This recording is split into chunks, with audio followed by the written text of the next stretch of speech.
बच्चों नमस्ते। मैं रविंद्र दीक्षित आज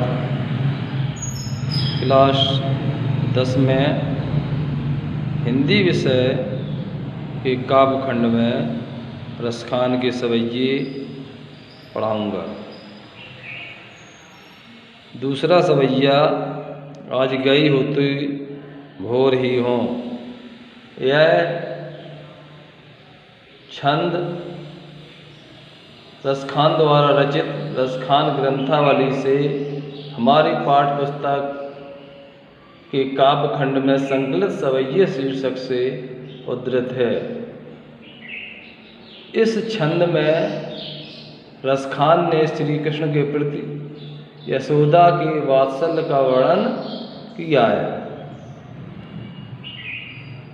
गोपियाँ आपस में चर्चा कर रही हैं। एक सखी अर्थात गोपी दूसरी सखी से कहती है, आज गई होती भोर ही हों, रसखान रही वही नंद के भोने। गई होती मानी गई थी, भोर मानी प्रातः, हों मानी मैं, रही मानी प्रेम में डूब गई। आज मैं प्रातः काल ही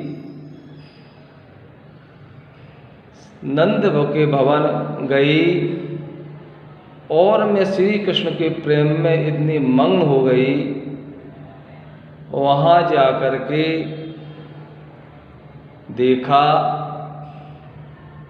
और मन में इच्छा हुई कि हे भगवान, उनके पुत्र श्री कृष्ण को लाख करोड़ों तक जिए,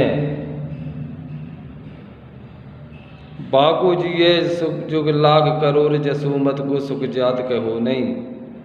उनका पुत्र श्री कृष्ण लाखों करोड़ों युगों तक जिए, ऐसे पुत्र को प्राप्त कर यशोदा जी को सुख मिला है और इस सुख का वर्णन कहा नहीं जा सकता है, अपने शब्दों में व्यक्त नहीं कर सकते। तेल लगाए लगाए के अंजन भोए, बनाए बनाए ठिठोने। यशोदा जी अपने पुत्र के शरीर में तेल लगा करके और आँखों में काजल लगा रही हैं, भौं को संभाल रही हैं और नज़र न लगे इसलिए माथे पर नज़र का टीका उसी काजल से लगा रही हैं। डार हुमेलन ढार निहारत भारत ज्यों पुचकारत छोने।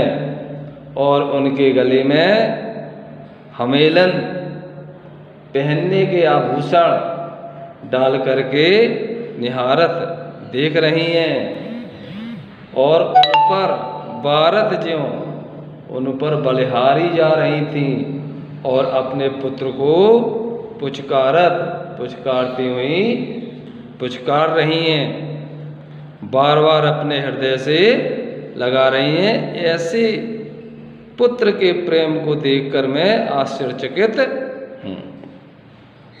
इस सवैया का जो काव्य सौंदर्य है वो जो है प्रस्तुत पद में श्री कृष्ण के प्रति यशोदा के वात्सल्य का आकर्षण चित्रण हुआ है। इसकी भाषा ब्रज है, इसके अंदर जो रस है वो वात्सल्य है, गुण प्रसाद है और यमक और अनुप्रास अलंकार का प्रयोग हुआ है और छंद जो है वो सवैया है। सभी बच्चे इस व्याख्या को समझ के और अपने कॉपी पर इसकी व्याख्या लिखेंगे काव्य सौंदर्य सहित और फिर होमवर्क में मुझे चेक कराएंगे। धन्यवाद।